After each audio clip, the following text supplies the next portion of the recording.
लोकांच्या जीवाशी खेळ. पुण्यातील गुड लक कॅफेत बनमस्का मागवला आणि त्या बनमस्का पावात काय निघालं आहे पुढे बघा. व्हिडिओ पुढे बघण्यासाठी चॅनलवर नवीन असाल तर चॅनल सबस्क्राईब करून व्हिडिओला लाईक जरूर करा. पुण्याच्या फर्ग्युसन रोडवर बसलेले गुड लक कॅफे म्हणजे पुणेकरांची खास न्याहारीची जागा. अनेक पिढ्यांनी इथला बनमस्का, खिमापाव आणि कॅरेमल पुडिंगचा आस्वाद घेतला आहे. पण नुकतीच अशी एक घटना घडली आहे की जिच्यामुळे ऐतिहासिक हॉटेलच्या विश्वासाला धक्का बसला आहे.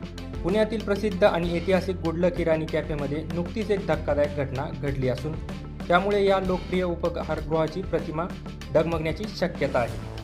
ब्रेकफास्टसाठी कॅफेत गेलेल्या एका ग्राहकाच्या बनमस्कामध्ये धक्कादायक आढळलं आणि हे प्रकरण सध्या सोशल मीडियावर मोठ्या प्रमाणात चर्चेचा विषय ठरत आहे. पण नेमकं काय घडले जाणून घ्या. आकाश जळगी नावाचे ग्राहक त्यांच्या पत्नीसमवेत सकाळच्या न्याहारीसाठी गुड लक कॅफेत गेले होते. सर्वसामान्यपणे ऑर्डर दिल्याप्रमाणे त्यांना त्यांचा आवडता बनमस्का मिळाला. पण पहिल्याच घास घेतल्यानंतर त्यांच्या तोंडात एक अजब टोकदार वस्तू आली.